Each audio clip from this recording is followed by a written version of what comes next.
Metro రైలులో సాంకేతిక సమస్యలు తలెత్తాయి. దీంతో అమీర్పేట్ రాయదుర్గం రూట్ లో మెట్రో సర్వీసులు నిలిచిపోయాయి.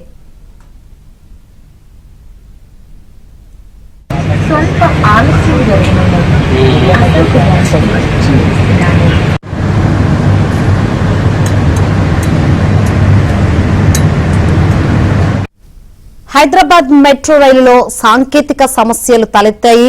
దీంతో అమీర్పేట్ రాయదుర్గం రూట్ లో మెట్రో సర్వీసులు నిలిచిపోయాయి.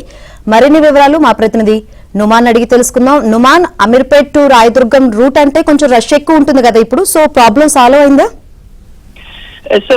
ఏదైతే దాదాపు 15 నిమిషాలుగా అమీర్పేట రాయదుర్గం మార్గంలో మెట్రో సర్వీసులు నిలిచిపోయాయి. సో సాంకేతిక సమస్య తలెత్తినట్లు ఇప్పటికీ మెట్రో అధికారులు చెప్తున్నారు. సో టెక్నికల్ సమస్యతో మొదట జూబ్లీ చెక్ పోస్ట్ దగ్గర మెట్రో రైలు నిలిచిపోయింది. దీంతో రెండు వైపులో కూడా మెట్రో సర్వీసులు నిలిచిపోయినటువంటి పరిస్థితి. ప్రస్తుతం టెక్నికల్ సమస్య ఏదైతే ఉందో దాన్ని మెట్రో అధికారులు అయితే ప్రస్తుతం దాన్ని పరిశీలిస్తున్నారు. ఒక 15 నిమిషాల్లో ఈ ప్రాబ్లం అంతా కూడా క్లియర్ అవుతుందంటే కూడా ఇప్పటికే మెట్రో అధికారులకి చెప్తున్నటువంటి పరిస్థితి. ముఖ్యంగా ఇటు అమీర్పేట్ నుంచి రాయదుర్గం మార్గం అనగానే కొంత రష్ ఎక్కువగా ఉండేటటువంటి పరిస్థితి. సో ఎప్పుడు కూడా దాదాపు రద్దీ అనేది ఎక్కువగా ఉండేటటువంటి రూట్ ఏదైతే ఎల్బీ నగర్ నుంచి మియాపూర్ కానివ్వండి, అమీర్పేట్ టు రాయదుర్గం మార్గం. సో ఈ నేపథ్యంలో అమీర్పేట్ నుంచి రాయదుర్గం మార్గంలో దాదాపు 15 నిమిషాలుగా మెట్రో సర్వీసులు అంతా కూడా నిలిచిపోవడంతో ఇటు మెట్రోలో కొన్ని స్టేషన్ల బయటనే ట్రైన్లు నిలిచిపోయాయి. దీంతో ప్రయాణికులు కింద ఆందోళన వ్యక్తం చేస్తున్నటువంటి పరిస్థితి ఉంది.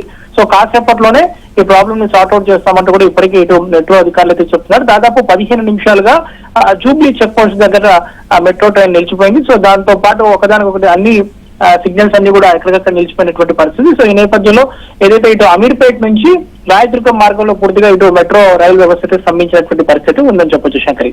Right, thank you Numan.